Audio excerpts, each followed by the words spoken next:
Hello friends, welcome জানাচ্ছি আমার YouTube চ্যানেলে সবাইকে। চলে এসেছি আপনাদের জন্য আরও একটা নতুন ভিডিও নিয়ে। যেরম বাজারে আপডেট আসছে পরপর শেয়ার করে দিচ্ছি। জানিয়ে দিই, যুবশক্তি নিয়ে কিন্তু অধীর আগ্রহে প্রত্যেকটি আজকে স্টুডেন্টস, প্রত্যেকটি বেকার যারা বিশেষ করে সবাই আজকে অধীর আগ্রহে বসেছিল। আমি আপনাদের যুবশক্তি নিয়ে একটা আপডেট শেয়ার করে বলেছিলাম 40 বছর অবধি যে ম্যাক্সিমাম বয়স সেটা 5 বছর বাড়তে চলেছে, এবং আরজি থেকে সেই আপডেটে দেখুন ফাইনাল সেরকমই বললেন অর্থমন্ত্রী, এবং তিনি যেটা জানালেন 45 বছর বয়স অবধি কিন্তু 21 to 45 সুযোগ পাবে এবার যুবশক্তিতে। যুবশক্তি নতুন নাম যেটা আছে সেটা ভরসা প্রকল্প, অর্থাৎ যুবশক্তি ভরসা কার্ড, যেটা আমরা আপডেট পাচ্ছিলাম।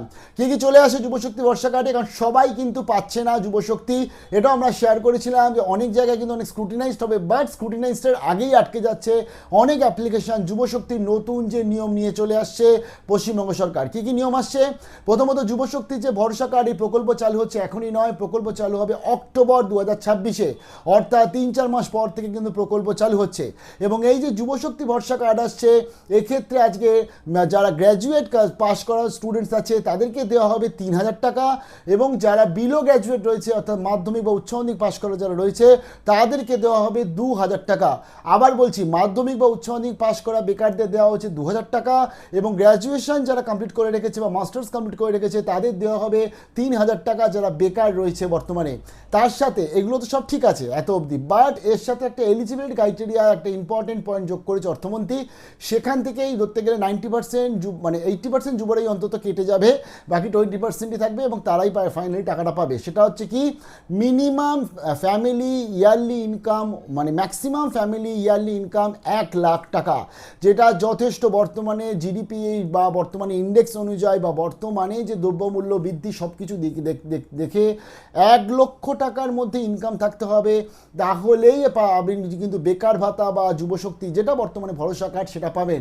এখানেই অনেক ক্যান্ডিডেট তারা কিন্তু ইনএলিজিবল হয়ে যাবে, অর্থাৎ যারা এলিজিবল ছিল বর্তমানে, কারণ ফ্যামিলিতে এরকম অনেক ক্যান্ডিডেটই আছে তাদের আজকে 1 লক্ষ টাকার মধ্যে ইনকাম রয়েছে, অনেক ক্যান্ডিডেটই আছে তারা দিনমজুর, অনেক ক্যান্ডিডেটই আছে তাদের ফ্যামিলিতে সেরকম কিছু ইনকাম নেই, তারা তো সুবিধা পাচ্ছে। বাট যে সমস্ত ক্যান্ডিডেটদের আজকে ফ্যামিলি ইনকামটা বেশি, তাদের কিন্তু এটা আটকে যাচ্ছে। এবার একটা ব্যাপার হচ্ছে, আমি যদি ইনকাম সার্টিফিকেটটা 1 লাখের মধ্যে বানিয়ে দিই, এদিকে আমার বাবা তো 3 লাখ টাকা ইনকাম করে, তো আলটিমেটলি ওই যখনই কোনো কিছু মিথ্যে দিয়ে শুরু হয়, দেখেছেন তো কীভাবে বর্তমানে হচ্ছে, ওই লক্ষ্মীর ভাণ্ডার ছেলেরা পেয়ে যাচ্ছে, বা যে ইনএলিজেবল মানে যে এলিজেবল নয় সে টাকা তাকে রিটার্ন করতে বলছে, তো বা আবাস যোজনা নিয়েও বিভিন্ন ধরনের বক্তব্য আসছে, অর্থাৎ বাড়িটা 3 তলা, এদিকে আবাস যোজনা ঘর নিয়ে বসে আছে। তাই মিথ্যে কি কোনো কিছু দিয়ে শুরু করা উচিত নয়। বাট যুবশক্তি নিয়ে অনেকেরই মন খারাপ হবে, আমি জানি এই ভিডিওটার পরবর্তীতে। এবং 3000 টাকা কিন্তু মাধ্যমিক পাস দিয়ে দিচ্ছে না, উচ্চ মাধ্যমিক পাস দিয়ে দিচ্ছে না, গ্র্যাজুয়েশন কমপ্লিট দিয়ে দিচ্ছে, রেস্ট দিয়ে দেওয়া হচ্ছে 2000 টাকা। এবং এখন কোনো আর আপডেট আসবে না, আলটিমেটলি 2026-এর অক্টোবর থেকে হবে চালু। মেবি তার আগে সার্ভে করে বা তার আগে ফর্ম ফিল আপ করে সব কিছু দেখা হবে। ভালো থাকবেন, বেস্ট অফ লাক।